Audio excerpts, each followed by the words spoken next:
ఆదిత్యం చంద్రభౌమో బుధగురుభృగుజన్ భానుజన్ రాహుకేతూన్ నత్వా నిత్యం త్రిసంధ్యం జగదుదయధైర్యస్థైర్య సంపతు హేతూన్ జ్యోతిశ్చక్రే అశ్వతారాది ఉరుగణ సహితాన్ మేషరాస్యాదిరాశీన్ ఏతాన్ ఆసక్తిమూర్తీన్ ఖచర సురభరాన్ భక్తిత ప్రార్థయామః.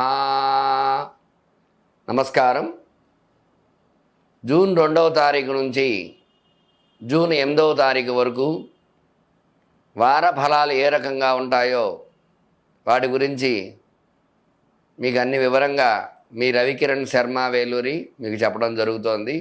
ఇందులో భాగంగానే ద్వాదశ రాశుల వారికి ఏ ఏ రాశుల్లో ఏ ఏ గ్రహ సంచారాలు, ఏ ఏ అనుకూలతలు, ఏ ఏ ప్రతికూలతలు ఉన్నాయి, ఏ ఏ పరిహారాలు చేసుకోవాలి అనే విషయాలన్నిటి గురించి కూడా తెలుసుకోవడం జరుగుతుంది. ఇందులో భాగంగానే మొట్టమొదటిగా మేషరాశి వారి యొక్క వారఫలం ఎలా ఉంటుంది అనే విషయాన్ని మనం తెలుసుకుంటున్నాం. మేషరాశిలో కుజ సంచారము చేయటం వల్ల మేషరాశ్యాధిపతి కుజుడు ఆ స్వక్షేత్రంలో ఉండటం వల్ల మేషరాశి వారికి విశేషమైన అనుకూలతలు అవి ఉన్నాయి. అదే రకంగా ద్వితీయ స్థానమైన భాగ్యస్థానంలో బుధ గురు శుక్రులు 4 గ్రహ సంచారాలు ఉండటం వల్ల విశేషమైన అనుకూలతలు మేషరాశి వారికి ఉన్నాయి. అట్లాగే ఆ మేషరాశ్యాత్తు షష్ఠ స్థానంలో కేతు సంచారము కొద్దిగా ప్రతికూలతగా ఉంది. ఏకాదశంలో శని సంచారము, వ్యయంలో రాహు సంచారము, చంద్ర సంచారము కొంచెం ప్రతికూలతలు ఉన్నాయి.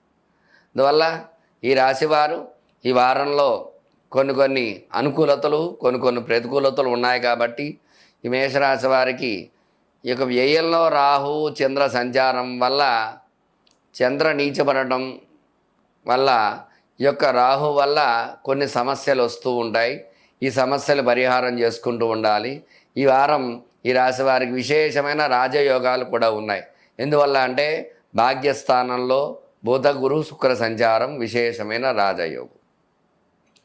అట్లాగే రవి కూడా అనుకూలంగా ఉన్నాడు ఈ రాశి వారికి. ఈ అనుకూలత ఉండటం వల్ల ఈ రాశి వారికి విశేషమైన యోగాలు కలుగుతూ ఉంటాయి. ఇందులో భాగంగానే ఈ రాశి వారికి చదువుకునే వారికి విద్యలవి చక్కగా మంచి నిర్ణయం తీసుకోవడం జరుగుతుంది. ఉద్యోగం ప్రయత్నం చేసేవారికి అనుకూలతలు ఉంటాయి. వ్యాపారం చేసే వాళ్ళకి అనుకూలతలు ఉన్నాయి. ఎందువల్ల అంటే కుజుడు వ్యాపారకారకుడు అనుకూలంగా ఉన్నాడు కాబట్టి.